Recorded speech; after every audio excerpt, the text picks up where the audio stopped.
Awesome.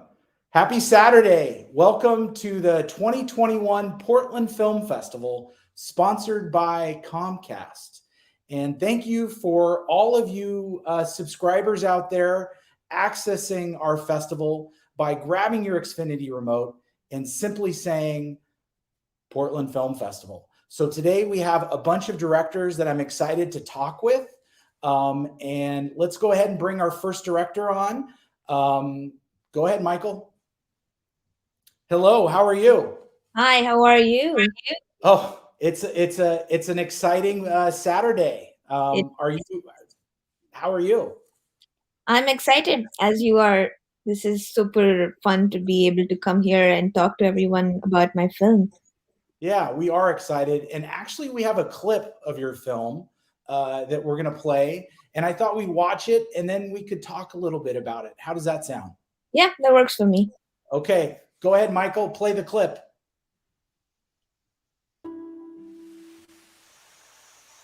سلي بن سعيد بن خلفان العوفي سكان منطقة الجفر بواد ميعوف ولاية رستاق. هذا مال هو مال عسبة. هذا نعمل له دخان هنا، بعدين نسوي عن شيء نجون نحل ما يجون شرس. عنده هجوم يهدش بالوقت.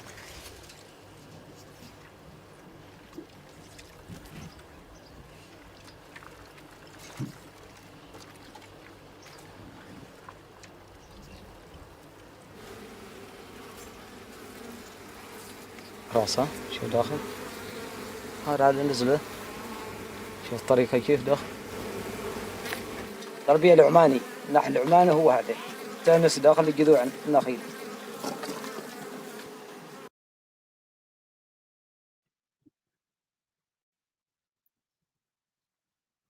Oh, I think you're still muted. Sorry, I'm not able to hear you.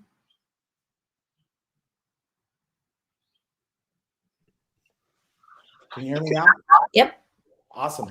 So tell me what was going on in that clip right there. So the Omanis have a traditional way of keeping their bees, which is putting them comb by comb inside a long palm log, and then sort of walling it up with a mix of plaster and like a wooden door of sorts. They say that this is better for the bees because they're able to cool down a little bit more. And Oman, as you know, is in the Middle East, searing heat of about more than in Fahrenheit that would be close to like 102, 100 and more than that. I'm sorry, I'm trying to convert Celsius to Fahrenheit in my head, and that is not working out. And so, in beekeeping, in order to make sure you can access the honey, you usually smoke the bees out. And this man was showing me his traditional way of doing that, which was to light a portion of a tree bark and use that to smoke the bees out and, display their honeycomb. Cool. And what I mean, I love honey myself. And what is there? I mean, what did you experience while you're filming this? I mean, did you get any chance to taste the honey, or what was your experience like? Oh, it was incredible. It was a range of experiences. I got to touch the bees, like hold them in the palm of my hand, because Oman has this what they call a race of bees, and they say race of bees that are called dwarf bees, very docile, only found in the mountains, but not as fierce as regular honeybees. So you can hold them in your hand. And with regard to honey, I think because of the way the region is and the plants in which the plants the bees pollinate, it's very intense. And they have two kinds of honey: one that they harvest from the acacia tree, and one from the jujube tree. And so the acacia tree honey is harvested, around the summer. It's very dark in color. It's very intense. You can only ingest about like a spoonful at a time because it's so incredibly sweet because it's intense. And the other kind of honey is harvested during the winter, and it's lighter in color, and it's easier to consume. And I think that's the one that they use for all of their dishes, and they also use honey for healing purposes, though I don't think you could qualify that as medicine by itself.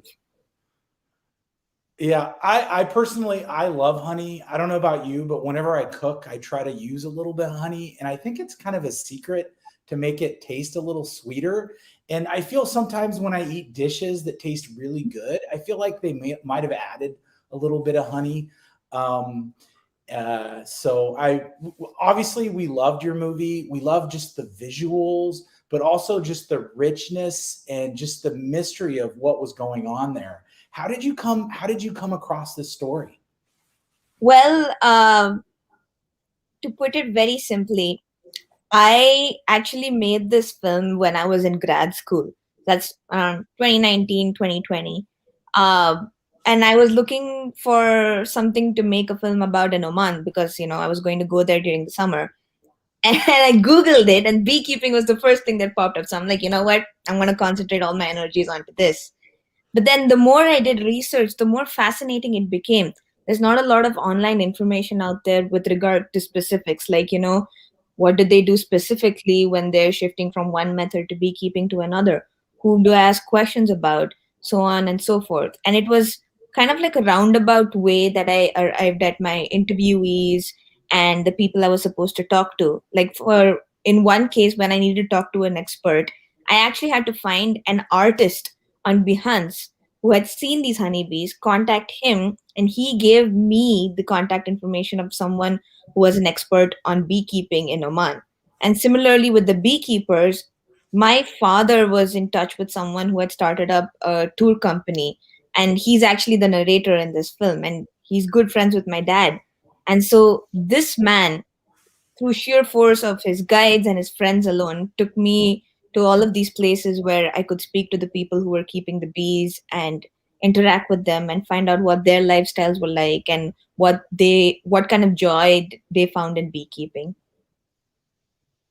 That's awesome. And, I got to just imagine, I've never been a beekeeper myself, but I just imagine this like that it would be so like relaxing and calming to have all the bees around you. I know some people would think that's like a monster movie, but for me, I feel like it would be very calming. Was it calming for you, or was it also scary to be around the bees? I think it depends. Definitely like I said, there were two kinds of bee species that I sort of encountered while making this film. One were the regular honeybees, who were ready to sting if you sort of encroached on their territory. So the beekeepers made me wear like protective gear and walk into their little shed where they had rows and rows of these frames. And the other kind were more docile, so like I could hold them in the palm of my hand. But in both cases, yes, I did find it peaceful, though, because I was filming in such uh, heat. It was like also a little stressful because I was sweating every time. But it was something incredible to be surrounded by all these bees in such an improbable environment. And I don't know if this is often mentioned, but there is a certain aroma that you sort of smell when you're in the presence of all these bees and all this honey, and it's not simply just honey. It feels like something very strange and very natural and very sweet. And I think there is, like you said, a certain kind of contentment when you interact with all of this. What what was the first thing that you because obviously whenever you make a film you have tons of footage. Is there anything that you shot that you wish you could have included that you really like vividly remember? I know it's kind of a weird question to ask, but I feel like sometimes as a director you have to make a decision of what's included and what's not included, and sometimes the hardest thing to do as a director is to not include something you absolutely love. Did you have an experience like that during your filming? Oh, absolutely. I think more so in when I was editing the film than when I was filming. Because when I was filming, I was literally trying to include everything I could see with my own eyes, and and I was kind of like a one person team over there because it was at home. They don't have access to a lot of film equipment. So while editing, it kind of broke my heart to exclude the voice of a woman who, like, the official term is melissopalinologist. And so she had studied all her life how bees pollinate, where they pollinate, the kinds of plants that they were drawn to. And it was fascinating because Oman is an Islamic country, and there is a certain kind of patriarchy that exists there, though not I would say the women have, I would say, fulfilling lives there. But you know, her her knowledge was so incredible, her life was so incredible, but unfortunately in like the short runtime that I'd had, both to submit my film and to center it around something that was cohesive as a theme, her story didn't really fit into the overall narrative, and I felt so bad because she was the one woman I was able to interview. Culturally they sort of closed themselves off, and interviewing any woman was really difficult. So to be able to talk to her was incredible, and to not be able to include her in my film was doubly difficult. Like, I really wish I'd had found some space to do that.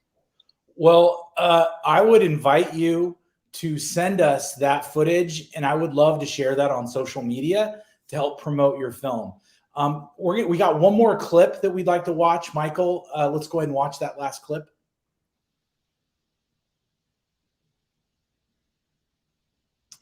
And here we go.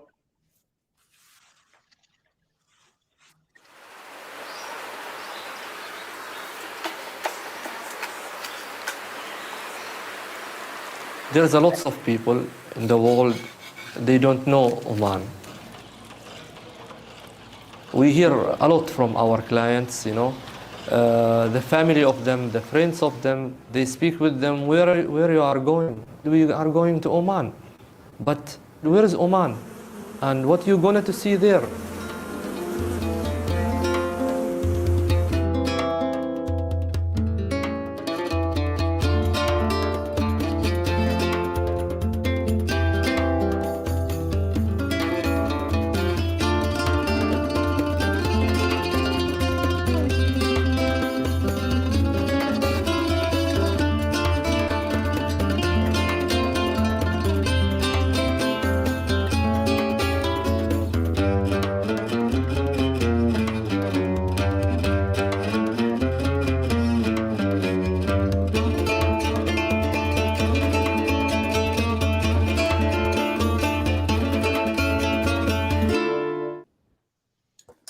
Awesome. Thank you. That's so beautiful. It was, I don't know, it makes me want to go travel. And it's awesome to be able to sit in Portland,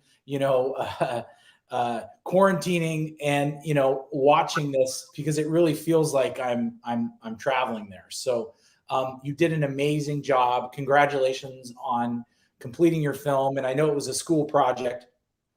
Go ahead and tell us the name of your film one more time, and give us maybe a small overview of your film, and just to make sure that viewers know what it is and they can find it. Yeah, for sure. Thank you so much for your kind words, and I'm so glad you all enjoyed watching it. My film is called Nehel, and that's how it's pronounced in Arabic. Nehel, from the hives of Oman. Nehel means bee in Arabic, and my film essentially ties together profiles on four beekeepers, which who are tied together by the narration of a tour company owner. And this was done to link tourism to such a specific, important cultural aspect of their rich heritage. You'll get to see a glimpse of Oman as a country. You'll get to see something unexpected in their beekeeping and the genuine love that they have for their own culture and the genuine motivation they have in to promote it. Awesome. Thank you. And that's available right now at portlandfilm.org. We have another director that I'm going to bring up, and he directed a film called Apache Leap, excuse me. And I would love to start out with a clip from him, and then we will bring him on and discuss his film. So let's watch the clip.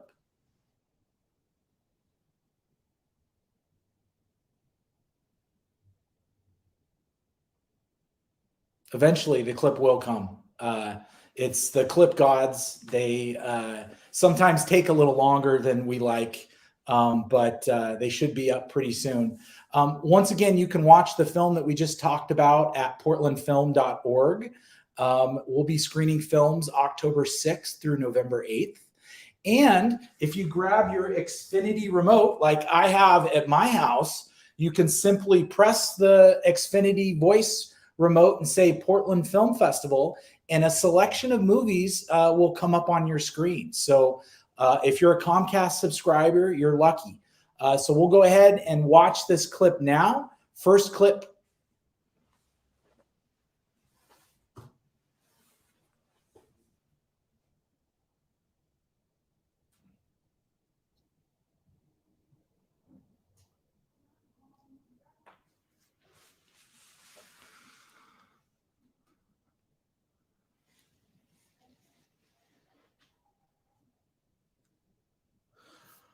Well, it looks like we had a little sound issue there, but let's go ahead and bring the director up and have him introduce himself. Welcome. Are you there? Hello? Is he there? Did we lose him? Christian, are you there? I'm here. Okay, I can't see you. Are you in a place with some light? I am. My camera's on. I think it might be a technical thing. Okay. Well, we're going to go ahead and come. Let's see if we have, let's see here. Why don't you log back in and log out and in, Christian, and we'll go ahead and go to a different director and we'll talk to you later. Okay. Okay. That sounds good. All right, Michael, let's go ahead and pull the next one in. Hello. Who do we have there? Lindsay. Hi. Yes. How are you? Lindsay from Qatar. I'm well. How are you? Awesome. Thanks for joining us. I appreciate you being here.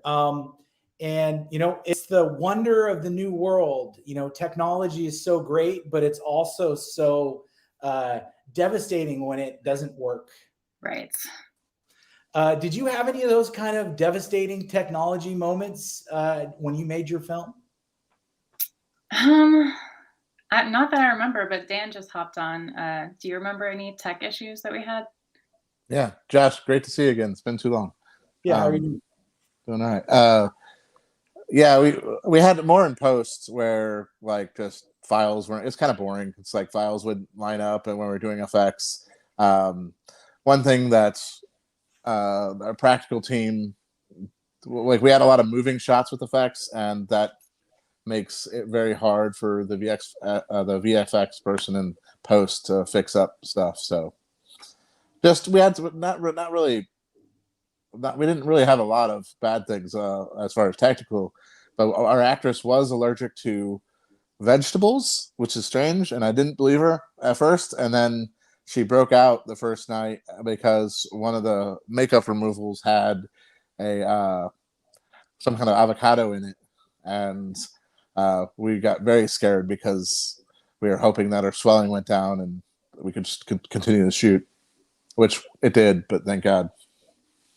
Yeah, I mean, health is so important, and having someone go sick, especially now when people are shooting with COVID, you know, having stuff shut down is just, it's devastating for a team. Why don't we go ahead and run one of your clips that we have, and then we'll go ahead and discuss it further. Michael, can you run a clip, please?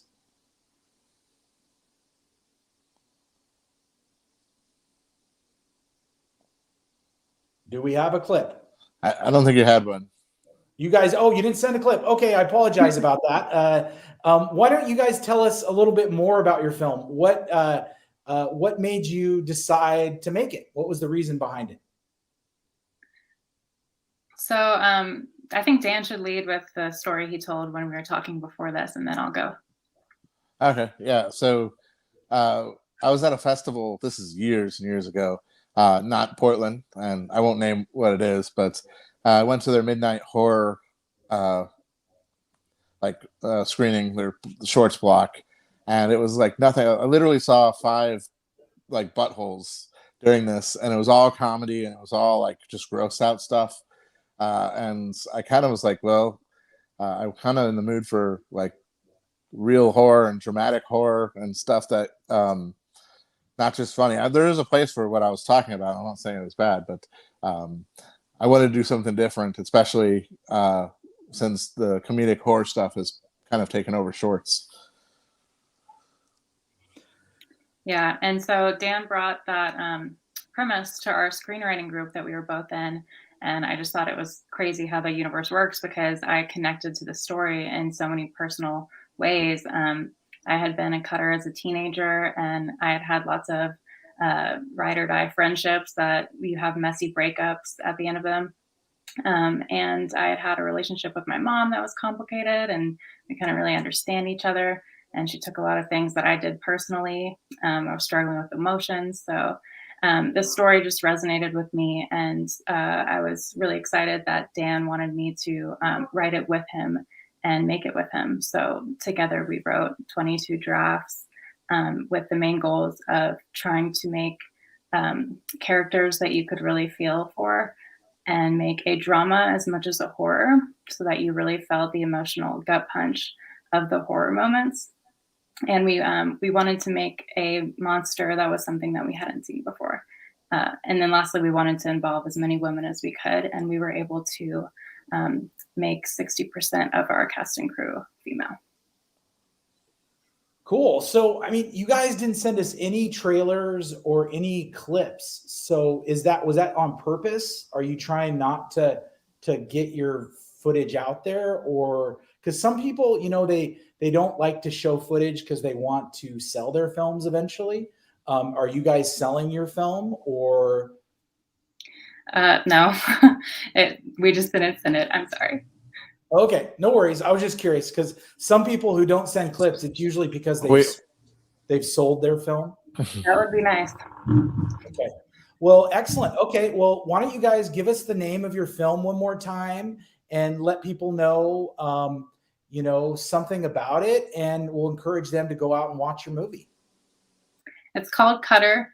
It's about a girl and her mother. She's just gotten home from the hospital where she was recovering from cutting, but she keeps finding more cuts on her body after she thought that she's quit. And there's a ghostly presence in the house that's causing these injuries on her body, and it's driving a wedge between her and her mother. And there's sort of a twist at the end where you find out how all these things connect and who the ghost is and why she's there.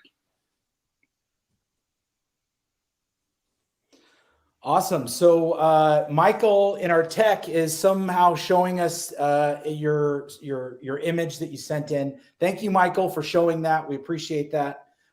There's your film. You can watch it right now on portlandfilm.org. Thanks, guys, for coming and talking about your movie. Is there anything that we didn't ask that we should have asked about your movie? Michael, go ahead and cut to them. I'll let Dan take this one. Okay, we'll go. If Dan doesn't want to say it, we'll go to the other director there. What is there anything that you'd like people to know about your film? Because I mean, it sounds like it was very personal, and that you had a lot of experience, and some of your own self was put into this movie. And I think part of the reason why our programming team I can't. I'm hearing everything. I'm hearing like back. So mute him, Michael. We basically, connected with your film because a lot of the stories, seem to ring true. So maybe you could tell us a little bit about that. Yeah, well, like I had said, I had brought my own personal stories with cutting and being a teenager to the story. And there was also somebody else in our screenwriting group who brought forth the information that she had been a cutter. And so I think that's why this story is resonating with people, because they can feel that realness behind the story and how we didn't make anything exploitative. And we did the subject matter justice, I hope. You definitely did. Thanks again for sharing your movie with us. We really appreciate it. It's available right now at portlandfilm.org. And I believe you can watch it until November 8th. And thank you so much for coming and speaking with us today. And we'll look forward to seeing you around. Now, I believe we have another director that's wanting to come up. Michael, let's go ahead and bring our next director up. Awesome. Hi. That's Chris. Yes, it is. Hi, Josh. Awesome. And you're in your production production room. I always love talking to someone with all the equipment around. Why don't you go ahead and introduce your movie for us? To us? Absolutely. I'm so honored to be at Portland Film Festival with Apache Leap, which is a coming of age narrative feature debuting here.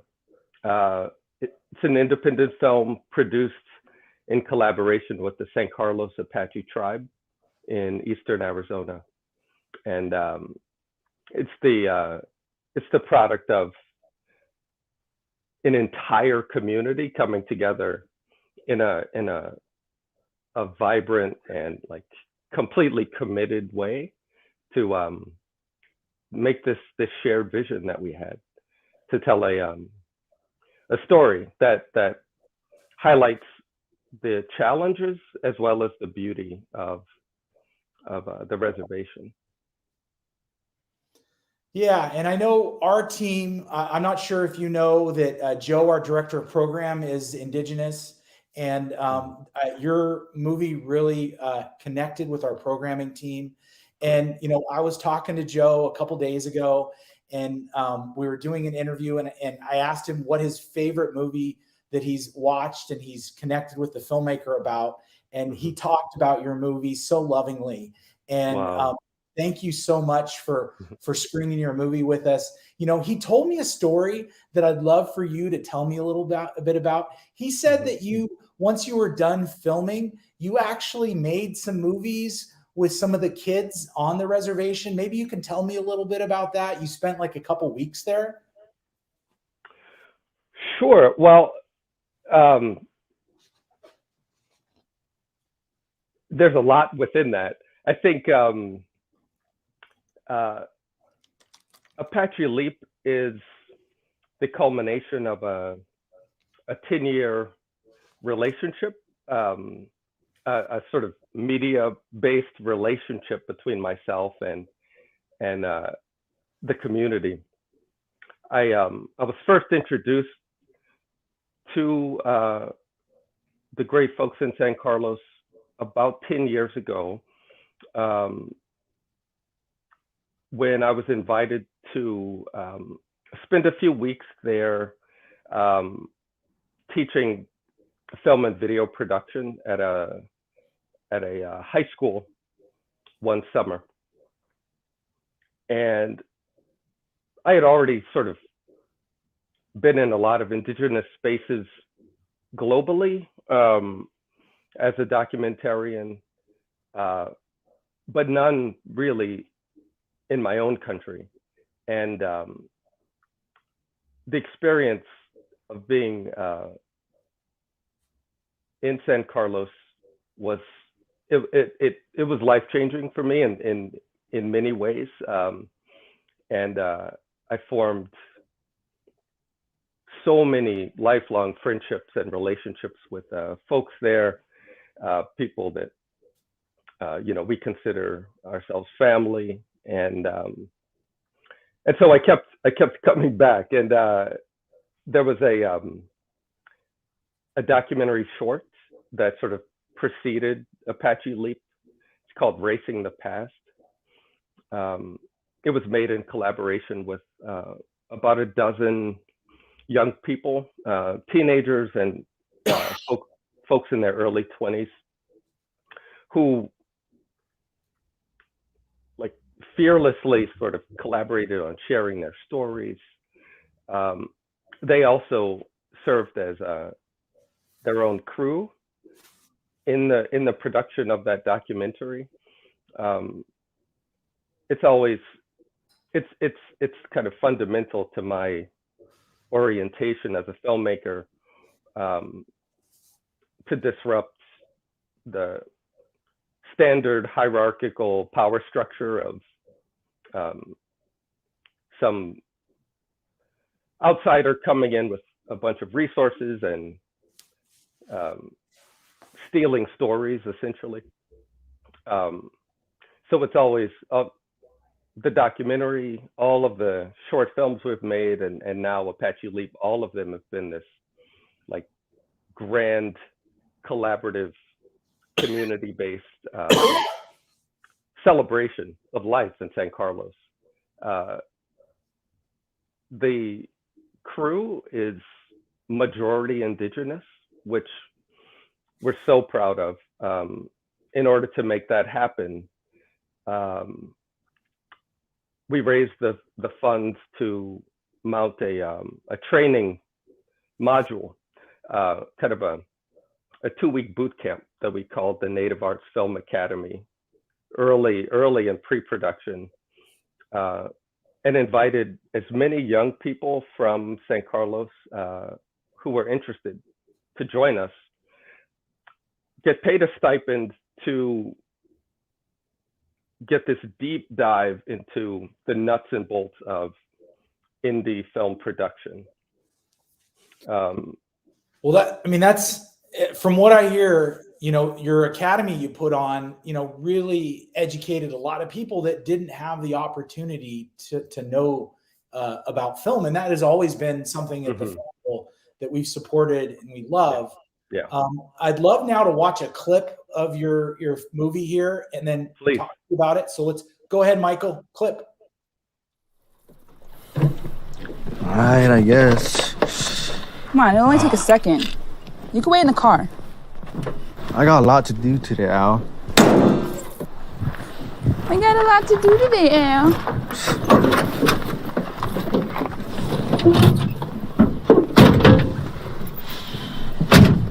Shut up and drive. You sure you don't want to walk? Come on, let's go.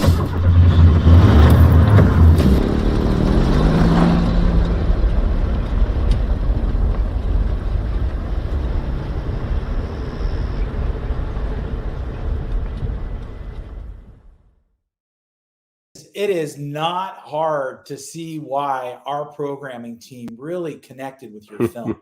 So, it looks so beautiful. And the acting is great.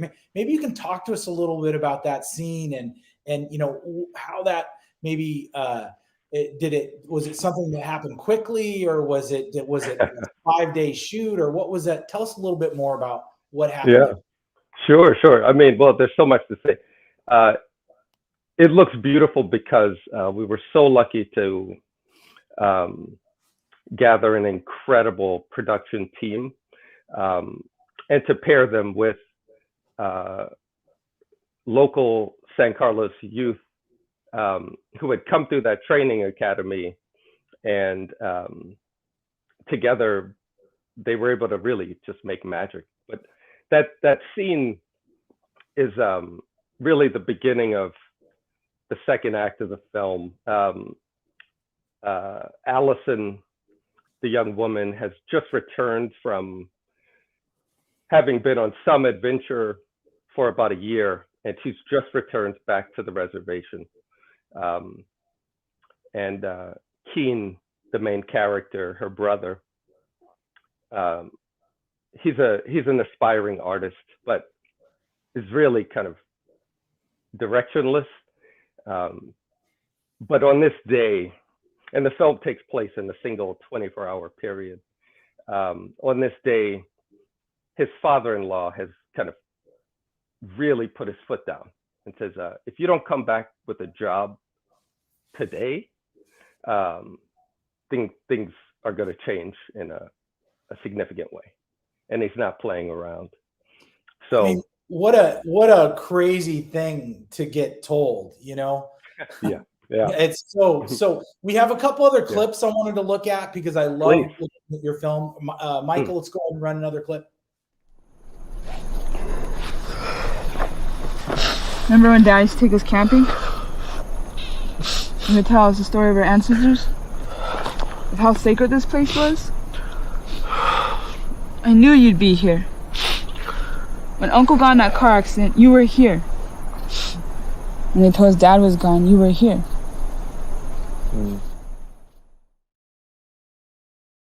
Wow. So another great example of congratulations. Anything you'd like to say about that clip? Definitely. I'd love to talk a little bit about performance. We cast the film hyper locally. I mean, San Carlos is a community of, I believe, less than 15,000 people, and like 95% of our cast came from right there on those streets of San Carlos, including the leads. No professional acting experience whatsoever, and so our relationship as director and actors was for me to encourage them to not act at all, right? Because they don't have the tools for it. It's it wasn't going to work. Well, I mean, there's some truth in their lived experience, and the film itself was born entirely out of the actual life experiences of people in the crew and in the cast. And so the goal as director was to create the space for people to kind of activate those real emotions.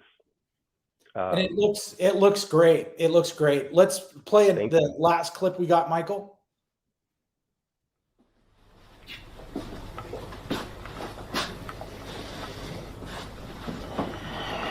Let me guess.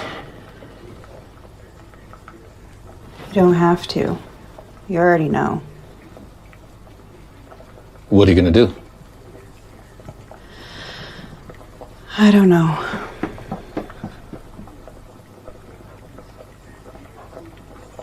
Mommy, where's the good pens? Third shelf, baby, in the cup. Thanks, Mom.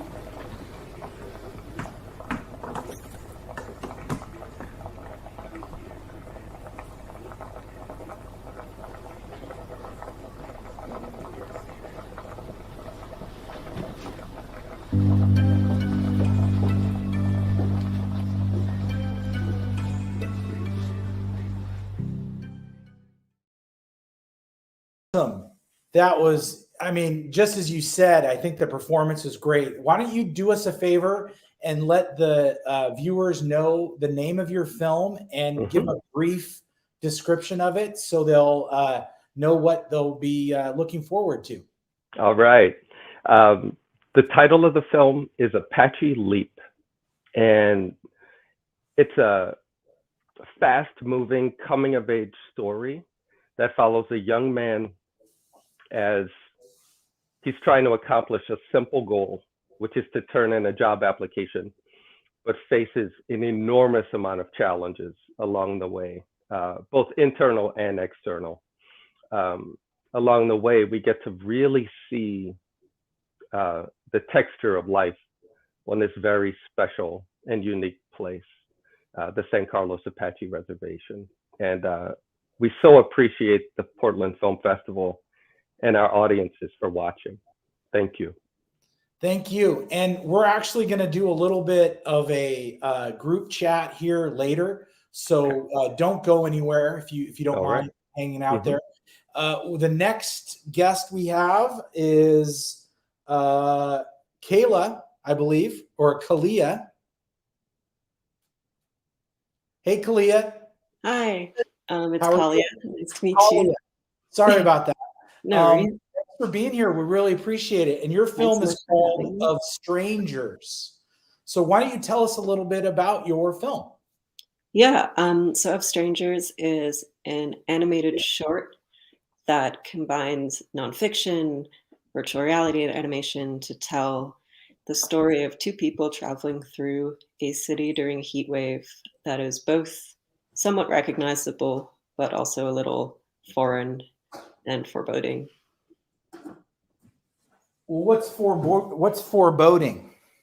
So my film is investigating heat waves and their effects on cities and how kind of we will have to navigate or fail to navigate cities that are afflicted by sort of the developing climate crisis, specifically thinking about heat waves and how a lot of the places we've built and that we live in were not really designed for the way that we've been generating and abusing the environment.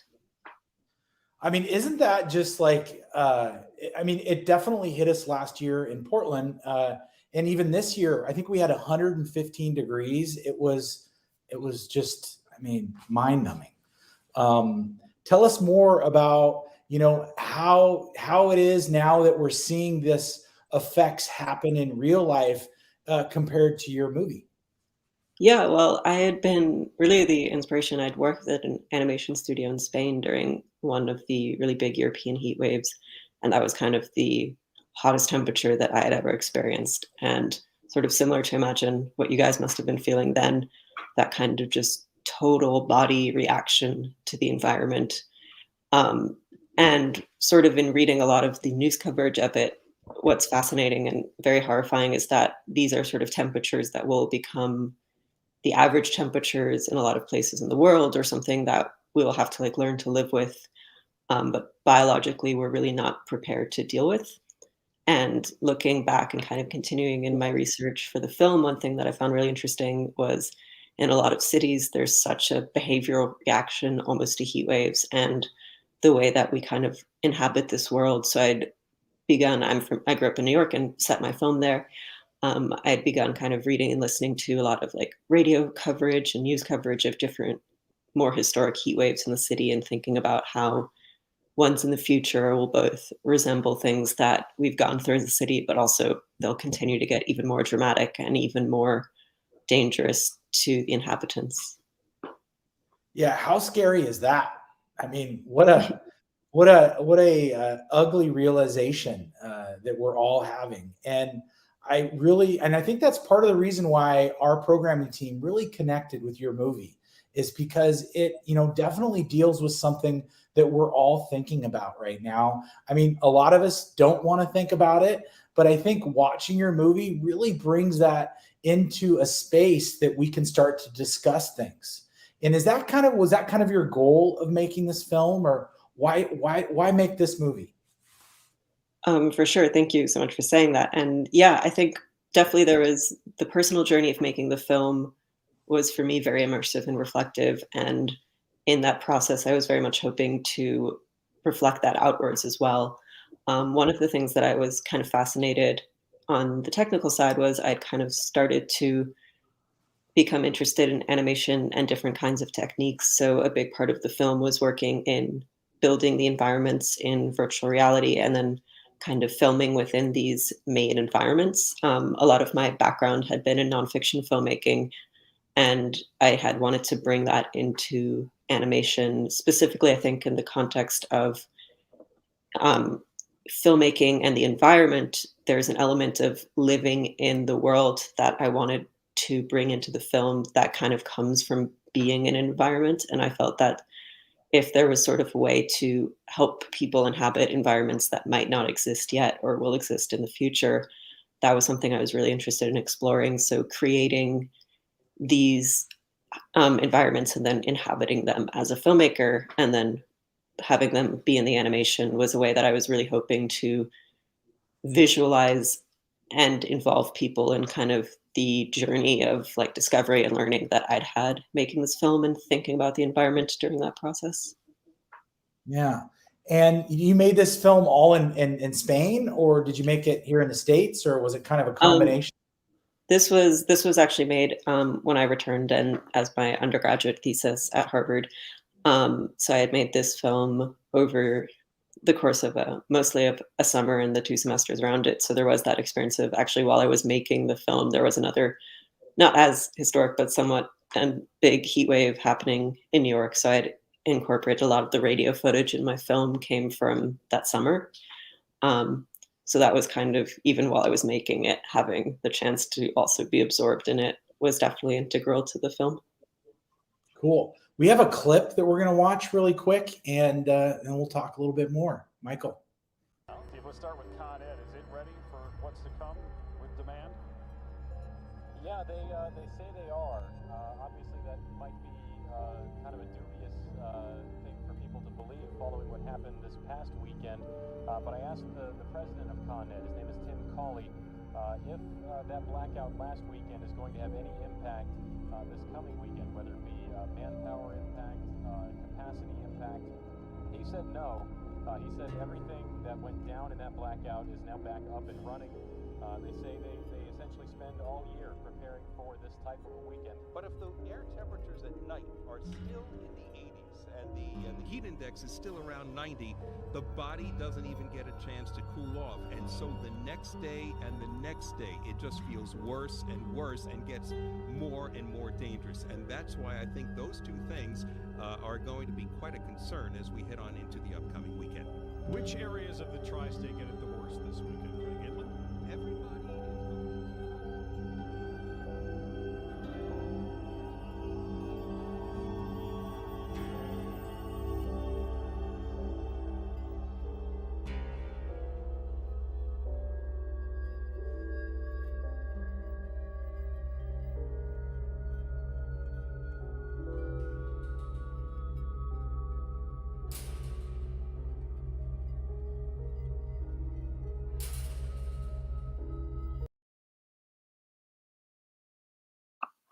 Awesome.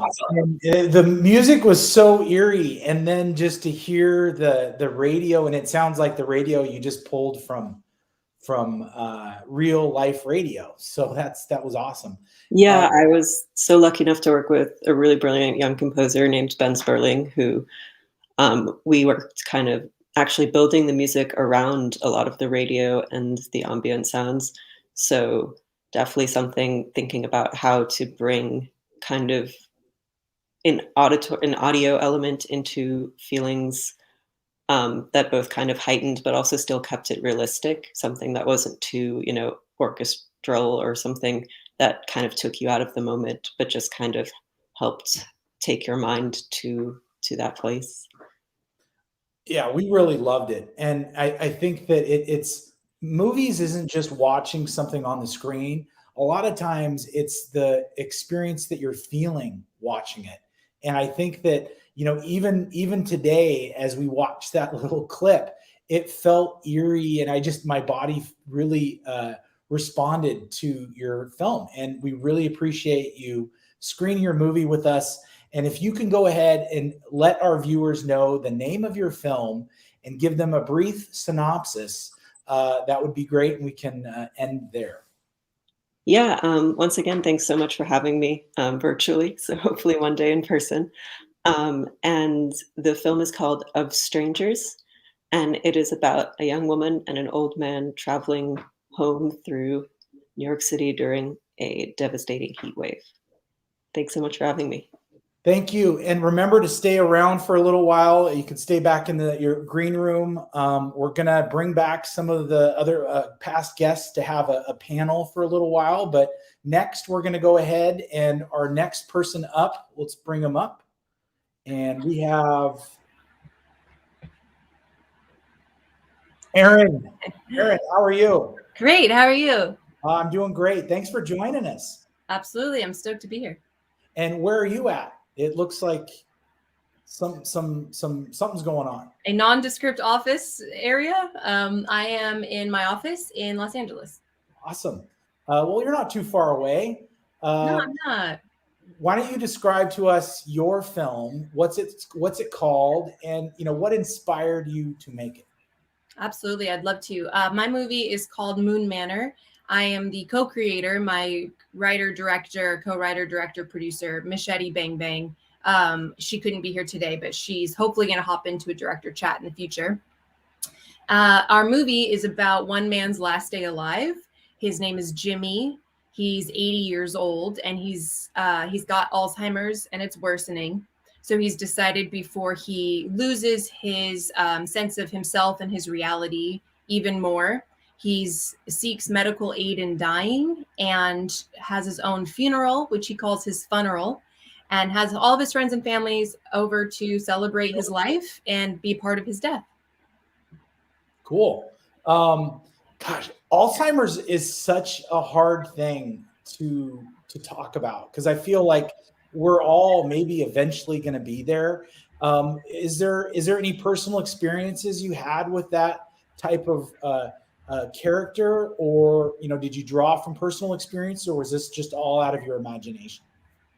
Yes, we did draw from personal experience in multiple ways. One, my grandmother, who is my best friend, who lived to be 103, but her last 5-6 years of her life were complete in Alzheimer's dysmorphia. And so that was my personal experience. Machete also has a very close family member who's currently was diagnosed with early onset dementia. And then Jimmy, who's our lead actor and also one of our best friends, he was 81 when we shot the movie. He's now 84.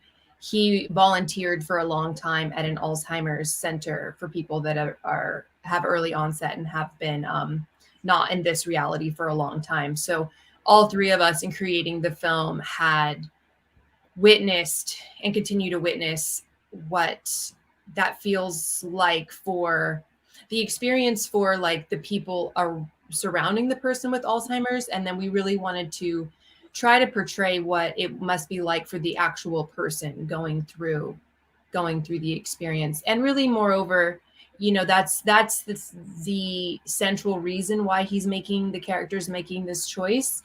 But really, we wanted it to be more about the concept of what makes you you. Is it being your body being alive, or is it your mind, your personality, your soul? And the characters decided that it's his body is just a flesh suit, as he says in the movie. And knowing that his personality is slowly but surely leaving, he's decided to take his own life before that goes farther along. God, just such a heavy topic. Actually, it's a comedy. The movie's a comedy. Exactly. It was kind of a heavy topic, but it's nice to bring a little levity to it. Is there anything that you like? Anything that kind of happenstance that happened during filming? Anything that you included in the movie or your film that was maybe not planned, that just kind of happened? That's a fun question. Even, piggybacking off what we were just talking about, as it's like, couldn't be heavier topics. It's death and Alzheimer's and all these things. It is a comedy. The tone of the movie is in a Harold and Maude direction of satire comedy. So there would be moments, and there's no one who's more equipped at balancing the light and the dark than Jimmy Carrazzo, our actor and our lead actor. So he would just do the funniest things when we were shooting that we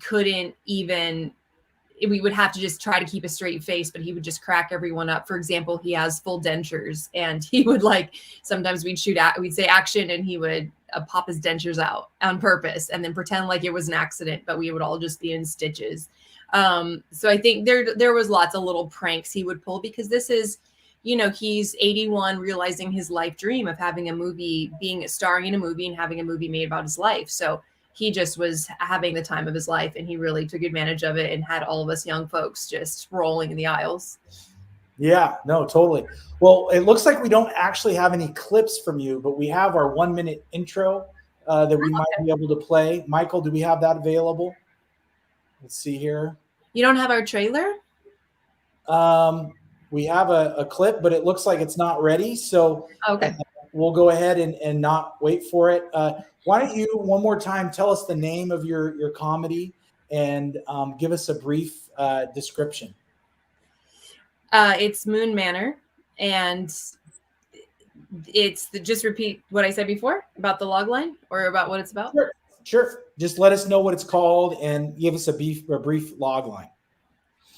Okay, the movie is called Moon Manor, and it is the story of one man's last day alive.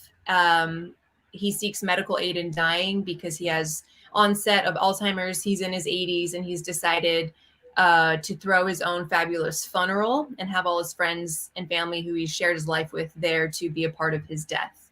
And is written, directed, and produced by myself and Machete Bang Bang, my best friend of 20 plus years, and 2 female filmmakers. And we have a very diverse cast and a lot of representation. And actually, our soundtrack was composed by the Dream Team, who does all of Coldplay's albums. So we have a lot of really cool people attached, and it's a tragic comedy in the vein of Harold and Maude. That's awesome. And you should have said Coldplay in the beginning. I love their music. How cool is that? I mean, what was the experience like of working with them?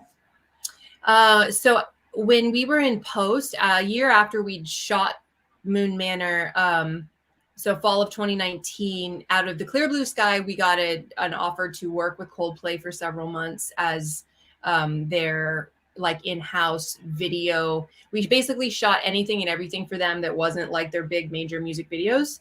Although we did end up contributing some footage to those. So in the course of several months, we, became friends with the guys, and we toured with them in the Middle East. And in that, they asked us about what else we did. And we talked about the movie, and they saw the trailer and ended up coming on in major ways as supporters. And then their producers, who again, they've made all of their albums and big albums for Jay-Z and like so many people, the Dream Team, Rick and Dan, they're just superstars. They were wanting to get into doing film scores. And so we had a movie, they had a desire film scores, and here we are. They did our score, and it's very, very exciting. They were so fun to work with. It's just, you're working with people at that level of productivity and artistry. It was really an amazing experience for us. Yeah, that is awesome. And you may not know this, but at the end of the month, we're doing a thing called Music Fest. And we're having musicians that played for the films and for the music videos actually do a live kind of music thing. So cool. If you think they would be interested in doing anything, even if it's recorded, we're totally open to your ability to make things happen. So sure. We have a lot of amazing musicians that we could be a part of that were a part of the score as well. So let's talk. Awesome. That's great. So go ahead and stay on, because I'm going to bring you back, and we're going to do kind of a group chat here in a bit. Our next director is Adam Fluke or Fleck. Yeah, that's me. You got it. The second time. It's Fluke, right? No, the Fleck. Fleck. Okay. Yeah. Awesome. Good. And it's Love and Company. Yeah, that's the so one. Why don't you tell us a little bit about your film? Well, first off, I want to say I was just watching the trailer for what was it, Moon Mile, and it was so good. So I'm very excited to see that. But anyways, I digress. My film Love and Co. It's a dark comedy. It's a sci-fi short film. It's about this hopeful couple who meet their potential future son at this decadent home dinner party. Cool. And we actually have your trailer, so let's run that. Go ahead, Michael. Oh, cool. We have.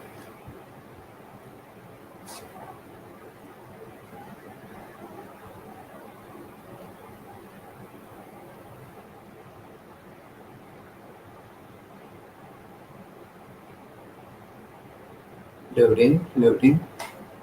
Yes, the internet. We all love it. Well, I guess we don't have your trailer. All right. Well, that's okay. I apologize about that. No why don't you tell us what we would have seen on your trailer? Oh, man. I don't know. Probably just a tease of what it's about. Yeah. Tease us away. Yeah, I mean, just to go on what I was saying, it's a, sort of attention-filled, comedic, but very dry, short. It sort of explores the themes of control and also our ability to choose our future children. Now there is this, the ability to basically genetically modify who our children become, which is just totally wild. And so this is a story that talks about, where that might go and how far we may take it in the ability to control how good of a life our children have. Yeah, that's like creepy to think that people can, genetically alter your children. I mean, it sounds like a sci-fi movie. So, yeah. It is. It's called Love. Yeah.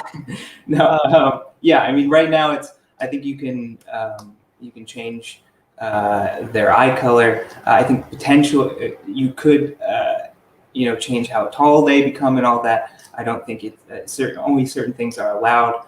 I know certain doctors in China have actually been put in jail for experimenting when they weren't allowed because the potential for disaster and changing someone's DNA down the line is endless. But yeah, it's just a wild thing if you look into it. So. And is there something that you think if you had a child that you'd want to do? Do you think it's okay that people do that, or do you think it's something that should be stopped? No, I think it's absolutely crazy. Yeah, I think for me, it's interesting because for myself, I sort of struggle with the concept of control, especially in filmmaking. I come from a background of animation where you control everything down to the most minute detail. And I think that the best stuff comes when you let go of your sense of control. But there is that need for it at the same time. And so, sort of jumping or sort of balancing between that need for control and the need to let things happen as they come is just something that is always something within myself that I struggle with. And so I think that came out in this concept for this film. Yeah, I mean, it obviously connected with our audiences and our programming team, and it's obviously something that may not be in the news, may not be getting the coverage that it should. It's a topic that I think is definitely going to be more and more important. And it's those articles that we've read about the people wanting to recreate or clone their dogs. Yeah, just like 10 steps farther, where the dad in in New York may want his son to be 4 inches taller so he can play football. Who knows what the future is going to bring? But we do appreciate you screening at our festival. Once again, tell us the name of your movie and give us a brief kind of intro, a promo to your film. Sure, yeah. It's called Love & Co. It is a sci-fi dark comedy about a hopeful couple who meet their potential future son at a decadent home dinner party. And everything seems great at first until it all just falls apart. Awesome. Thanks for being here. Go ahead and wait. We're going to do a group chat here in a second. I appreciate you playing at the festival, and we'll talk to you soon. Cool. Thank you so much, Josh. Awesome. We next have is Matthew Pollock, and he's with A Final Message. Hey, Matthew. Hey, how's it going? Great. How are you doing? I'm doing well, thanks. Awesome. Tell us the name of your film and give us, tell us a little bit about it. Yeah, so my film is A Final Message. Basically, it centers around a character named Josh, who's grieving the passing of his wife. In the process of this grief, he receives a final message from her in the form of a record, which actually has her ashes imprinted onto them. So it's both kind of a symbolic message as well as a real message that has a song, and he kind of at one point musters up the courage to finally take a listen to it. And I won't give away what the song is. It's a little bit of what kind of makes this a comedy. But yeah, it's a dark comedy, and it was a lot of fun to make. So. And I gotta say that we're kind of in a culture that I think dark comedy is just a nice levity to what we're all dealing with. Yeah. And is it something that what made you decide to make the movie? Was it you stayed up late at night and you just knew you had to do it, or what was the There's a few things that went into it. So basically this idea of the record and imprinting your ashes onto a record, and that is a real thing you could do in real life. And on that record, you could have songs, you could have a voice message that you record.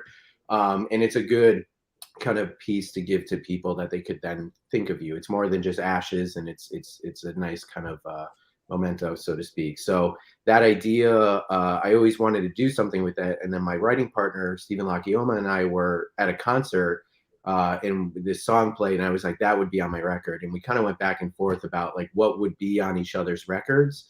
And we came up with a really funny idea of being in this like really heavy grief and then getting this ridiculous song from your loved one. So that was kind of the genesis of it. And the idea kept coming back to me over the last couple of years because I just wanted to make a short. I've been fortunate enough to have a pretty good career in both TV, commercials, as well as internet comedy. So I wanted to do something that was more personal and more for myself. And this idea kind of came up. And as the pandemic started, it was like, well, let's do something that's simple and easy without a big crew.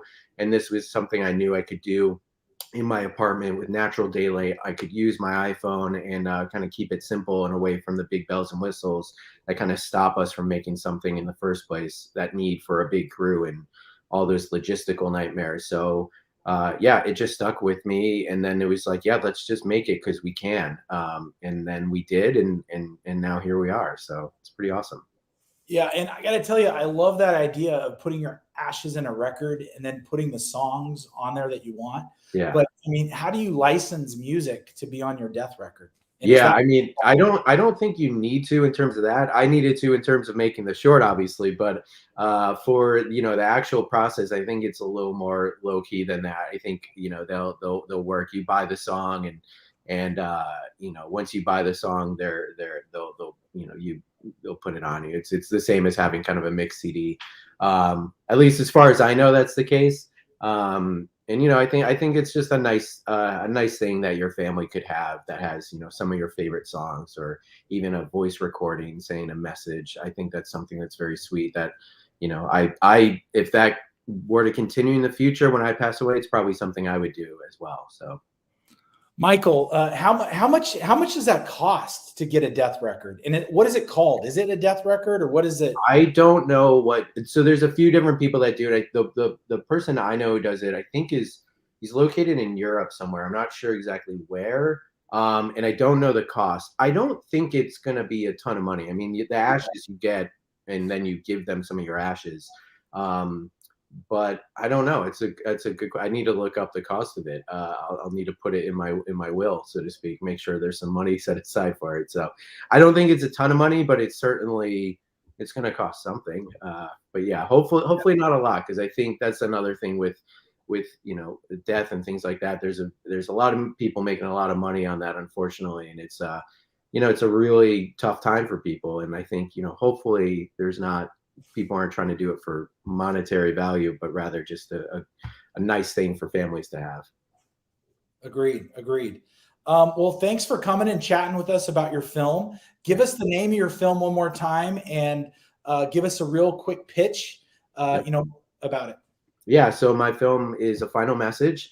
While grieving the passing of his wife, Josh, our lead character, receives a final message from her in the form of a record, which also has her ashes imprinted into them, pressed onto them. And ultimately, it's a dark comedy that deals with grief, and also adds a little bit of levity to it. I think as a whole, our society deals with grief in a way that's kind of not taboo, but you don't really speak of it. And I think it's a hard thing that we all deal with, and I think we should add a little more levity into the conversation and allow ourselves to be open and whatever that process may be. Cool. Thank you very much. Now stand by, because we're going to do a group chat here in a bit. I believe we have one last person that's going to be joining us, and let's go ahead and introduce him. Michael, hello. Who do we have here? Hello, I am Scott Farrell. Hey, Scott, how are you doing? I'm good. I've got a film, a short music video, that is, called The Becky Doll, in the show. Cool. Tell us about it. Well, it's a short about a girl who, we don't really know the story, but she was killed in some kind of horrible, like, farm type accident, and she comes back when the people actually stop, pay attention, and listen. And it's called The Becky Doll, and the Becky Doll itself is the one that helps everybody remember to think. And this is the Becky doll. So I mean, it's a little creepy. yes, thank you. Is that okay? I don't mean that as a bad thing, but is it? No, we take it as a good thing. It's a creepy, but it's also lovable. Okay. Creepy love. In your film, does the Becky doll talk, or is she just kind of She does very slightly. You'll get. She says, "Only listening brings back what is missing. Listen." That's what she said, and she repeats it once or twice during the show. Well, that's the only lines. What's that? That's her only lines. So, but she was still happy to put them in. Cool. I love the idea of using puppets or inanimated objects. I feel like it just adds a little texture to what you're doing. And whose idea was it to use the Becky doll? Was it yours or? Well, here was the deal was the band came to me. It was the Young Fresh Fellows, and they said, "Hey, I'm going to get that TV out of there." They said, "Hey, we've got a new album showing up, and we've got a song called The Becky Doll." So the actual name of the song was The Becky Doll. And I looked up, and I had just done some animation, and she was formerly called Girl. And there's on the back here, actually, yeah, there's Boy and Bully are back there. But she graduated to the Becky Doll because he said it's the Becky doll. I listened to the song and said, "Yeah, I've got that covered. Now I just have to build a whole world for her to live in."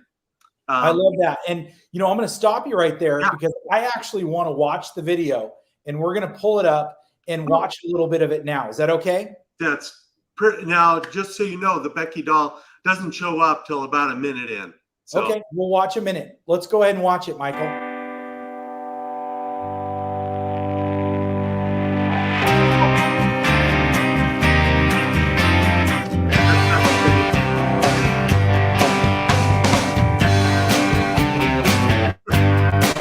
It's like the sound of long ago, far below the bay windows, where the sleds besmirch the snow and skid across the county roads. That's when the sparrows drop their wings, the lake would swallow up the loon. Only the mockingbird still sings, even the owls forsake the moon. But down the dark hallway, I hear Becky doll say. Okay. I am so sorry that you got that was sent in as something that could be used or thrown in. That's actually from a painting that was inside the mansion that the Becky doll lived in. And once, probably for about 5 seconds total, you saw that piece of video. So there was no Becky doll there. Okay, that wasn't the video. Whatever it was, we really liked it. So thank you. Well, I hope that's not what ends up showing when people watch the music. Well, as long as you gave us the correct file, we'll be okay. But go ahead and tell us once again, what's your music video called, and give us a brief description so that we can post this to social media.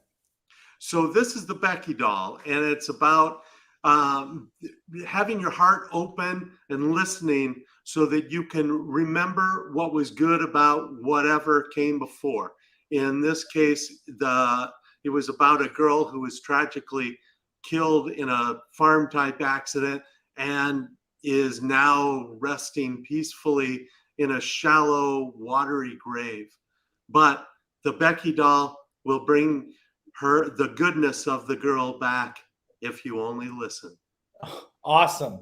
Thank you so much for joining us. Please stay with us.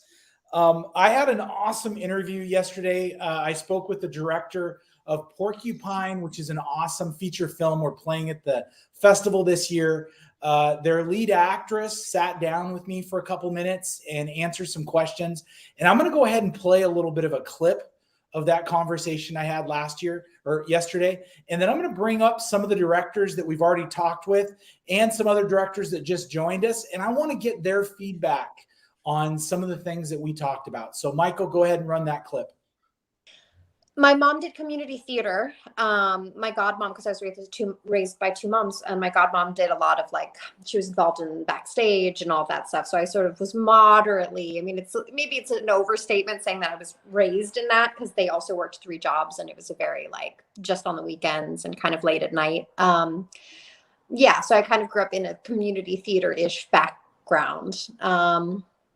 And I don't know. I mean, it's a really interesting thing, with all of this strike talk and talking about what it's like to be on set and what it's like to be a crew member, and would I recommend it to my child or to a fellow human wanting to act. It's a very strange time to get into film. I think there's a lot changing, and it's just interesting to see, where we've been to maybe where we could go, which I think if this potential strike that we're about to encounter does go through, I think it's going to become far more an everyman's game, whereas I feel like when I was younger, pre having kids, or a kid, sorry, I mean, I worked so much. I worked myself to death, and I didn't even realize that you could actually say no in a lot of ways, where you're working 16-hour days. I remember working 20-hour days when I was a teenager. And, it's just sort of, it can be a very brutal environment of just constantly going. And what's so interesting about sort of the paradigm of the grind culture, dying in front of our eyes, which is sort of one of the many gifts of, one of the good things about coming out of the pandemic, is these certain paradigms are dying, sort of the grind culture being one of them. And yeah, I realized that if I just started acting today, right, as a single mom in my own space, I wouldn't be able to do it. I wouldn't have been able to do the films that I did and do the work that I was doing, and because it would have been asking way too much of me. So it's kind of a double-edged sword of being like, do you recommend it for someone? And I'm like, well, yes, of course, because I love it. But also it's deeply changing. And if we can make sure that it goes in the right direction, which is more equitous and humane, not that it was inhumane, but just I think that we all had a very kind of fucked up idea of what productivity was prior to 2019. So I'm really excited and radicalized and liberated by this new idea that you don't have to kill yourself to succeed, and grind yourself down, burn yourself down. So probably in 5 years I would recommend it to my son, but not right now. Okay, well, let's go ahead and bring all the directors that we've talked with, as well as the directors that just joined us that we haven't had a chance, to talk with, to kind of talk about what we just saw. Let's get it all on here. Hey, everyone. All right. Well, does anyone want to kick us off? I mean, obviously, we recognize that actress, what she's talking about. It's that on-set lifestyle that everyone is talking about right now in the industry. Is there anything that anyone would like to add? I think it's a great conversation for us to all have. It's super encouraging to me that the industry's having this tough conversation. I think it's about, it's usually just coming down to numbers. It's easier to keep people on set for longer than pay for another day. And it's like, we have to address this issue. So it's very encouraging to me that as an industry, we're talking about it. And I'm hoping for real change. Hopefully, within the next 5 years, we'll have some real change. And I think Jenna corrected herself when she was using the word humane, but that is the issue right now. Is it humane to work people for 16 hours at the profit of somebody else who honestly probably has a pretty fair setup if they're able to invest in film. And talking about, is it humane to not let people sleep or get proper meals or rest in order to get a project done? Exactly.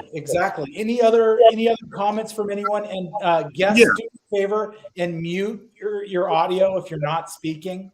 Anyone else like to speak to that? I do have a comment. I've been in the business for 30 years and I've seen a lot of good changes. It was definitely a super boys club when I started, and a lot of barriers have been broken down. I'd like to see more female cinematographers, in particular, because in photography you see the wonderful work that's being done. It should be on the screen too. But I'm going to just relay. I was actually out of production for about 3 years with some health issues, and I started back 2 weeks ago. I was on a big commercial show. And I'm going to relay this, which I really haven't told anybody because I'm waiting for my check before I would, because of retaliation. But they had sent out the call sheet, and they'd sent 30 pages. Actually, it was more than 30 pages talking about what they wanted to change. And I thought, this is great. And then I got on the set, and the head producer, and I'm not kidding, she said to one of the key PAs, there's about 12 PAs running around, she said, and I quote, "PAs are monkeys. They do what you tell them." And this also, there was 18-hour. One of the assistant directors had a 20-hour day, all because of poor planning. But this is still going on. So I'm for the strike and seeing things change. That's Okay. all. Does anyone else have anything else to add? Anyone else have anything else to add? Yeah. Well, let's let Aaron go ahead. Aaron. Thanks. I think one of the things that occurs to me is the difference between studio projects and then indie film. And I'm conflicted a bit because, producing my feature, we were such minimal budget and everyone's doing it mainly for the love of the story that, we all had to work like these insane hours and 6-day weeks, but we were on such a shoestring. And I absolutely, of course, am for a more humane and just work environment. I just want to bring up the difference between maybe something that has studio and big money versus when you're indie film and you're just trying to do anything you can to get your movie in the can. Totally. Or the Portland Film Festival. Anyone else have anything else to say? Yeah, I just want to add that there's a much larger conversation going on about a fundamental reformation of how we approach labor, and it's cutting across all industries. And personally, I'm really encouraged to see that the film and television production space has not been left out of that movement. This is, the notion of what's fair and what's equitable, and what workers deserve is under tremendous scrutiny right now. And I think it's time and it's needed. And things don't change or evolve without some disruption. So Agreed. I'm excited to see where this goes. I know it's going to be a rocky road, but it's not the first time that film and television personnel have had to stand up and fight for equity. It's happened many times in the past. Exactly. Does anyone else have anything else to add? Any other topics? If not, we'll go ahead and close this down, and we'll bring up another director. Does anyone else have anything else to say? Okay. Well, I think we all can agree that fair and humane treatment of cast members, of crew members, of everyone involved in the film ecosystem is important, and it's good to see change, and change is good. And the one time that we stop changing, we're going to be dead. So I hope that we all embrace this and support our brothers and sisters, working behind the scenes of film. So thanks for you guys coming in and chatting with us about us. Now we're going to go ahead and invite another director to talk to us about their project.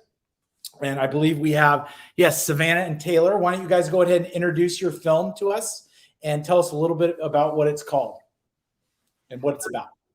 Yeah, I'm Taylor. This is Savannah. We directed a film called The Tale of the Daughter. And it started about the role reversal that can take place whenever a child cares for their parent.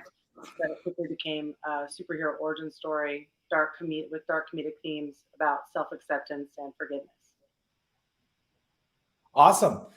So you both were directors, or was one of you a director and one of you a writer?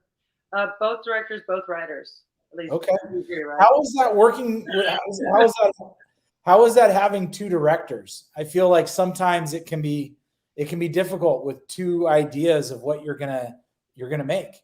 Well, I think that we use pre-production and the development process to really get on the same page. We probably storyboarded around like 85 to 90% of the movie. So a lot of the moments we were able to like sit down. We used to wake up early before we had to go to work and just talk about the film, what we want from these scenes, what we want from these beats.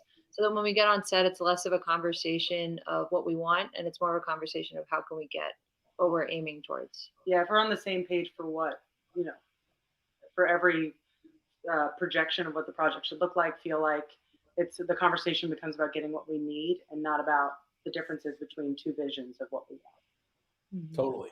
Well, tell us, what made you decide to make your movie? Time. We had so much time in the 2020 pandemic, and I mean, we were already intent on being co-directors that focused in on dark comedic themes. With we shot our first action scene, which was a big goal for us, and we kind of already had these things up in the air. And our co-writer, star, and co-producer Jaslyn Yoder approached us with the story, and the three of us agreed that we have nothing but time. Let's make this now. While no one can leave their house and work, we can only work on our film. So that's exactly how it should be. Well, great. I think we have a clip. Let's go ahead and watch some. I guess it's your trailer. We didn't get a clip from you, but we got a trailer.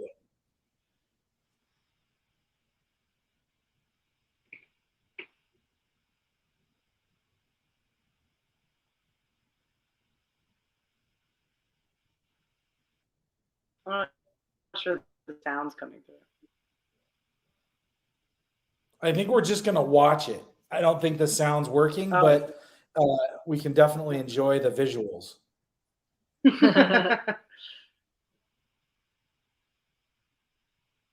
Okay. Well, thank you. I appreciate you guys sharing that with us. Is there anything that that happened during the shooting of your film that wasn't expected? So much. I mean, obviously, everybody was facing, small budget COVID precautions, and just the nature of shooting on location. We got to kind of make our own little shooting bubble, which was nice and definitely helped with such a low budget. But on the first day of shooting, there was wildfires in the area, so there was smoke in the air while we were actually shooting our action sequence, which was the most physically demanding from our actors, and most importantly, they needed to breathe during that time. So that really threw us for a loop. And then the last scene with the boats.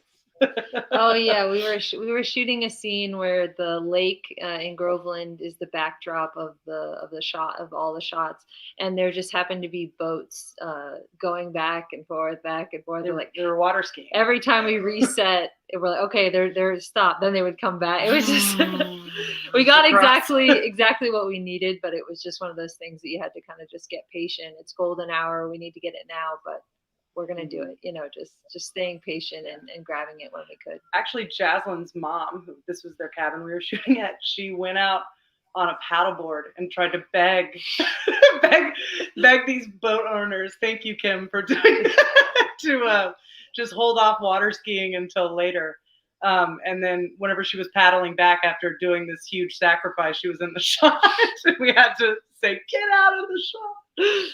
Poor Kim, but she did wonders on for us in the film on that day. Yeah. Cool.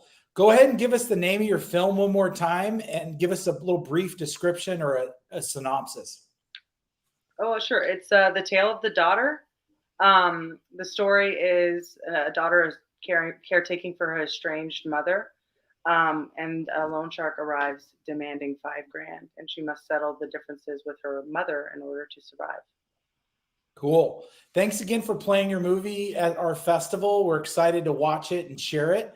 And we're going to go ahead and move to another director. And thank you so much for talking with us. Thank you. Thanks. All right. Who do we have next, Michael? Looks like we have Jared with Clean Slate. Hey, Jared. Okay. Go ahead and tell us a little bit about your film. Thanks for having me. Clean Slate is a feature documentary that follows two men who are living in a residential recovery program. And while we were spending time with them, they are creatives and they decided to make a short film processing their own trauma in their lives. And so we kind of made a film within a film following these guys try and stay sober while they make a movie. And making a movie is hard enough. So staying sober and living in recovery adds an extra element into this film for sure. Awesome. Well, here's the 1 minute. You did a 1 minute trailer for us, so we're going to go ahead and try to play that, I believe. Michael, maybe while Michael's putting that together, you can tell us about where you shot your movie. Yeah, the movie is shot in and around Atlanta, Georgia. I was down there at the film festival there, which is a great one, and met the guys after a panel. And I went to coffee and heard a 2.5-hour version of the main character's life and fell in love. And then I went down thinking it was going to be a 1-hour tour of this, facility. And I spent 6.5 hours on the first day with them, getting to know the people and all the work they do. And it was just amazing. So our relationship started there, and then we signed on. And they made a short film in the film, but we have a feature script that attaches to it. So it'd be fun to keep working in this world for sure. Cool. All right, Michael, do you have that clip ready?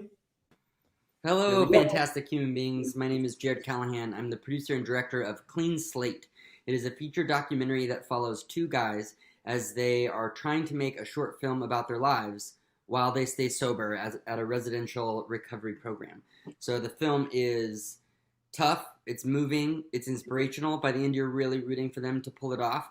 And I just value their honesty and their vulnerability so much. So thank you for engaging independent film, truly independent filmmakers who work so hard for years to make their films. I've worked on this film with a team for 5 years. So I'm so proud of them. And I'm so thankful to have you watch it. If you're here to watch it, I hope to be in a Q&A with you afterwards. And if you're just seeing this randomly, thank you for watching what you're watching. Tell as many people as you can and watch Clean Slate. You can tune in live or you've got a month to watch it. So enjoy. Thank you, Portland film audiences. Appreciate it. Wow, that's kind of a mouthful. I got to tell you, your 1 minute intro, you do like 9 different things. So, and did you do all the movie yourself as well? Did you do the sound, or did you have a team of people behind you? Oh, we had a team of people. I was the producer and director. I found these guys for sure. And then the way that our lives kind of got morphed into their lives and meshed, I was the co-producer, co-director of the short film with them, because as you try and take on an undertaking like this, they kept turning to the person who's a professional filmmaker in the room. And so we were kind of in it together in the boat. Plus, this is kind of like the doc ethics conversation that I love having with people about it is, I was making a film about them making a film. It'd be better for our film if they just failed all the time, right? But then when you're there, my number one priority I realized while making this movie was I want you to be healthy and stay sober. So ethically, I like the film that we made. I like that we did life with them and alongside them, and hold up a fair, honest mirror to the journeys that they were on, that they could be honored and edified by the project that we made. But we had a professional crew of guys following them around making this documentary while they stumbled and fumbled and bumbled to make a short film. So it was a weird world for sure. Yeah, it feels like it, but I think that's part of the reason why our programming team connected with your films. So thanks for screening your film at our festival. Do me a favor, go ahead and give us the name of your film one more time, and give me a quick log line.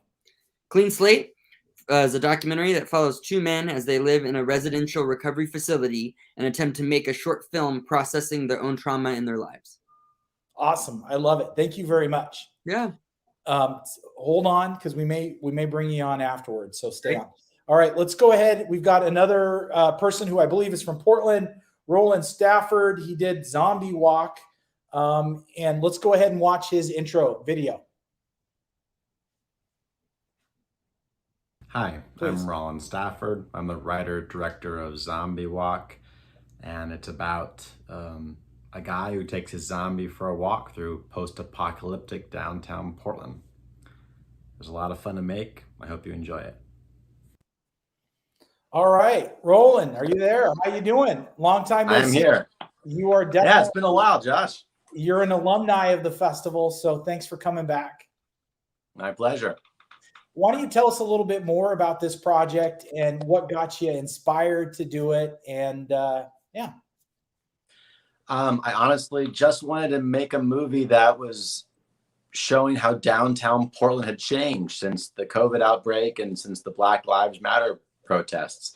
As you know, our downtown, certain areas of downtown have changed so dramatically. And I thought, this is unbelievable. And oh my God, free production value. And also I could capture a moment in history here where, you know, we're probably downtown Portland's not going to look the same again, at least hopefully not for a bit. But yeah, I was like, ooh, I have to show this somehow in a movie, and what better way than a zombie movie to show it? Totally. Now, what made you? I mean, tell us about the process that you did. So, I mean, obviously, you know, part of a lot of cities in the U.S. have, you know, been left abandoned a little bit just because of, you know, people quarantining and not using office buildings as much as we have in the past. Where did you find your inspiration? I mean, what was the location scouting like? I mean, just tell us everything about it. Well, I mean, I used to live in downtown. I used to live in downtown Portland, and places I would go to walk by completely changed. And I mean, all the boarded up windows and all the graffiti and all the artwork there. And, you know, people just not around. I was like, this is completely different. I've never seen this before. And I wanted to capture as much of it as I could. And then again, I thought, again, this is free production value. You know, use what you have. And I'm like, I've always wanted to make a movie in downtown Portland, and now seems like a perfect time to do it. Exactly. Now, what was there anything that you shot that you really liked that you didn't include? I got a lot of B-roll footage of the city because, as you see in the film, all that smoke, that's not special effects. You know, that's all fire smoke from all the fires we had last year. You know, that there's no special effects all in the movie. That's real smoke. So I shot a lot of B-roll footage of certain areas that looked very creepy, but I couldn't use it all. And for pacing reasons, I wanted to cut it down. I did do one shot of a woman with a gas mask in front of the Justice Building, but it just didn't add anything to the story, and I thought I could cut it. Yeah. Cool. Yeah. Well, Roland, go ahead and give us the name of your film one more time and introduce and give us a brief synopsis of your movie. Sure. My film is Zombie Walk, and it's about a guy who takes his zombie for a walk through downtown post-apocalyptic Portland, Oregon, and his pet is a zombie. Cool. Awesome. Thanks again, Roland. Good to see you. Stay on. We're going to do a little bit of a chat. I think we're going to bring on some other directors that have joined us, and we're going to do a group discussion here real quick.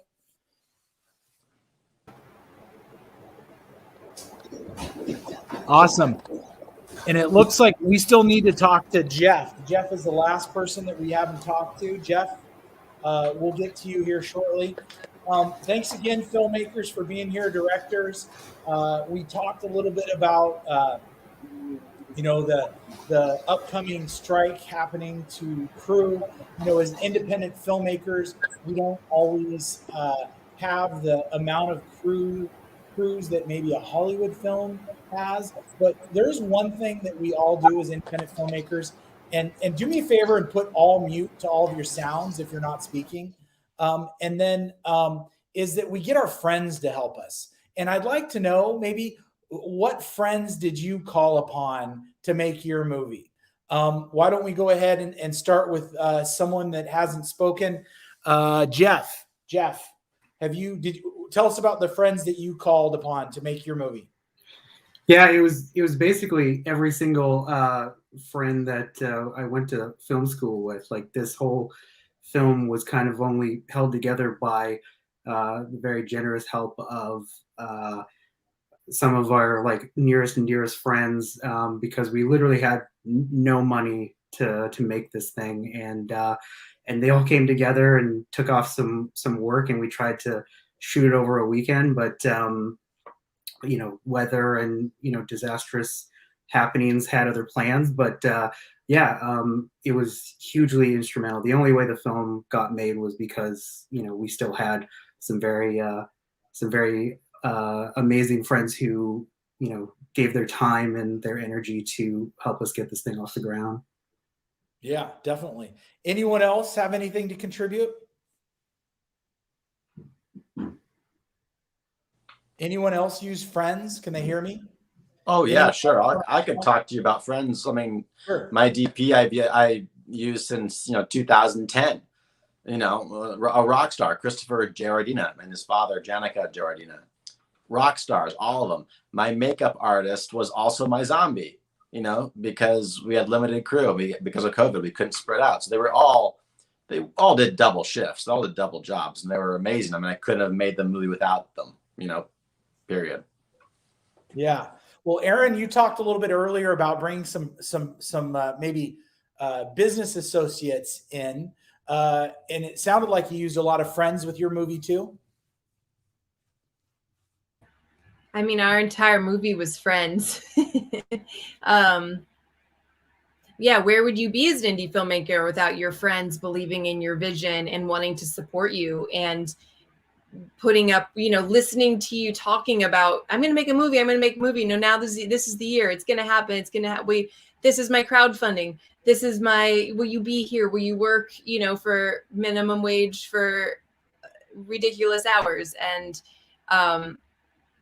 it's such a beautiful place to be in the industry, I think, because people are there because they love you and they love your story and they love making the film. And I've been reflecting a lot, just what we are in the last 15 minutes, listening to Jenna Malone speaking, and then about the strike. And it's like, absolutely, I hope that the world at large, we are reframing what we will accept as humane and normal for productivity, and yet very careful, and yet there is a thing we probably all here works and continue to work insane hours to make our films come to life.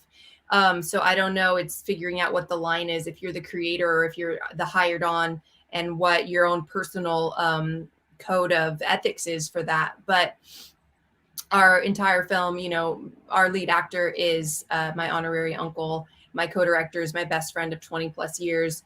Everyone on set, almost everyone on set, is a friend that we'd worked with on various things for the better part of 10 years. So very much. And then people that come on that weren't a friend, that was really cool too, because then they become a new friend and new part of the film family. So it's very integral and beautiful in that way. I love your word of film family. And I just remember myself in college, and I've moved a lot in my life. And every time I move, I'd ask friends to help. And I noticed that friends after my third or fourth move, the friends that were still with you, they're probably going to be with you forever. And the friends that stopped showing up, maybe they weren't really friends. I'm not sure, but I think it's awesome in filmmaking to be able to pull from your work, from your, from your all your relationships. I think it was Jeff that said he brought everyone from film school. That is awesome as well. And I think it's kind of a thing that you really see a lot in independent movie making. That independent films are really supported by the people that love and care for you. And I think that's something special and something that we like to foster at our festival is, to let you know, we want to be a part of your film family. And we just thank everyone for joining us today to speak with a few directors, to learn about the movies, and to find out a few things. And now all these directors are still around, and they're probably going to go back to our Zoom lounge. And if you have questions about a movie or you want to talk to anyone, I'm sure anyone on our panel will be happy to answer your questions and tell you a little bit about their movie.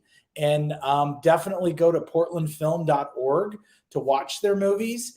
And you have until November 8th to watch some of them. And I think we're just really super excited to do this. Now, let's go ahead and bring our last director on. Jeff is going to go ahead and talk a little bit more about his movie. Thank you, everyone else, for taking part. Is Jeff still there, or did he leave? There he is. Hey, Jeff, why don't you go ahead and talk to us a little bit about your movie and let us know what gave you the idea to do it? For sure. So my co-director Danny and I, who isn't here just because of some family commitment, but we started talking a few years ago, just one night getting together, and we started to reminisce about just our childhood a bit, and we came across talking about this old game on the school courtyard that we used to play. It's called Red Ass. It's known as a bunch of different names depending on what part of the country you came from. I wouldn't be surprised if kids played it in the States as another game, but it was something that is pretty much banned in all schools now because it's like a little bit aggressive. And we kind of just like felt a bit nostalgic thinking about that time of our lives, and we thought it would be a really good setting for a boiler pot kind of film where like tension starts to kind of like bubble over, and so that became kind of the setting. And then after a couple of weeks of mining kind of our experiences from that time period and what it was like coming of age and kind of the pressures that you felt around kind of conforming, especially like we grew up in the 90s, and that was like a very different time to how kind of kids in school are now. Like Danny's actually a teacher for his kind of full-time job, and so we kind of brought a lot of like the differences that or the differences and pressures of like kind of like trying to fit in, especially ones that were a lot more problematic or kind of toxic, especially when it comes to like young boys. And so that was the basis of where we knew we wanted to go, and we kind of went from there and fashioned the story like kind of what you see on screen now. But it was it kind of just started with that reminiscing of what playing that game was like, and we thought it'd be a really great kind of setting for the type of film we wanted to make. Awesome. Was there anything that you shot that you weren't able to use in your project, your movie? Yeah, I mean, almost most of it. Like this film was truly like a nightmare to shoot. It was, one of probably the worst weekends for weather for that entire summer, and we only were shooting 2 days over the weekend, and we were kind of faced with having to reshoot half of the entire film 2 months later because the weather kind of went from scorching, like heat and humidity to like full on thunderous downpours, and we had 13, 14, kids on set, and just trying to manage them and not have them get heat strokes. So like half of the, film actually didn't come together because like there was just constant rain. And so like the ground wasn't matching. And so we had to throw away like almost half the film and come back and try and shoot the entire film in a single day about 2 months later. And yeah, it was a real mess. Yeah, well, that definitely sounds like it was challenging. Go ahead, and we're about to end here pretty soon, but why don't you tell us something that you learned while you filmed this movie? Was there anything behind the scenes that you felt like you had like maybe an aha moment where you learned something that maybe in the future, if you were to make another movie, you would maybe use something, do it differently? Yeah, I mean, one of the things that like we were both really surprised by was using improv, or like trusting the actors to kind of, find things a little bit more naturally, because the film was fully scripted. But the thing is that like none of the kids in the film had actually acted before, and we had to actually work with them for several months. Like we rehearsed with them and did like team building field trips and stuff like that. And so they generally kind of like found a really a real bond. And by the end of the summer when we went to shoot, like they had actually become friends. And so I really underestimated just how much like rehearsal helps. Like I think it's rare that you always get a ton of time for rehearsal, depending on the project, and the ability to just kind of really embrace improv, even with kids who had never acted before, ended up taking the film down a totally different road. And so I would definitely both Danny and I as directors and writers are definitely going to approach doing scenes with like a little bit more fluidity and allowing for more improvisation, because it's like it really helps some of the scenes. And when we went to reshooting the film, almost became like a blessing in that sense, because it took some of the scenes to a whole nother level. And Yeah. So definitely that. Yeah, I would say that's got to take a lot of energy to work with kids months on end. I mean, wow.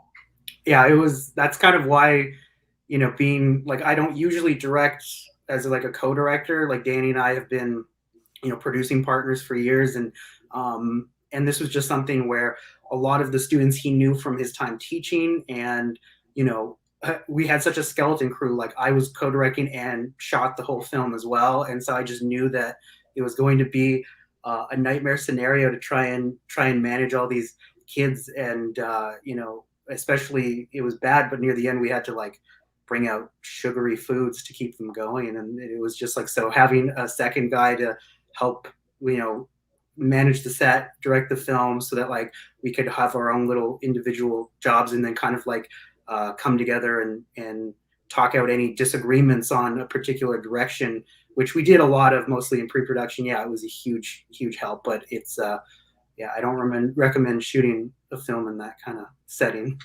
Yeah, I mean, dealing with kids has got to be, a lot. So, go ahead and give us the name of your film one more time in a brief log line. Sure. It's the film is called Red Ass, and it's a coming of age comedy drama about a lie between a group of friends that spins out of control during a game of Red Ass. And yeah, that's probably the better short version of it. Awesome. Well, thanks again for joining us today. I know we're all excited to watch your movie, and that's available at portlandfilm.org. And thank you so much for coming on our Meet the Director. And we're just excited to have you a part of our festival this year. Happy to be here. Really appreciate it. Thanks so much. All right. Thank you. Well, that's it for today's show. I appreciate you stopping by and watching. We will have the directors Meet the Director every Thursday and Saturday between noon and 2. And it'll give you an opportunity to meet the visionaries and creators behind this year's film festival's selections. Thanks again. Remember, more information at portlandfilm.org. And if you're a Comcast customer, you can grab your Xfinity voice remote and simply say Portland Film Festival for a selection of free films. Thanks again, and have a great day. It's never been easier to support independent voices and experience the Portland Film Festival. Simply grab your Xfinity voice remote and say Portland Film Festival. Next, the Watch With app appears with all the content at your fingertips. Enjoy behind-the-scenes access to free films created by a diverse array of talented independent filmmakers. Willie, there are so many great movies to watch from the comfort of our own home, and experiencing the Portland Film Festival has never been easier.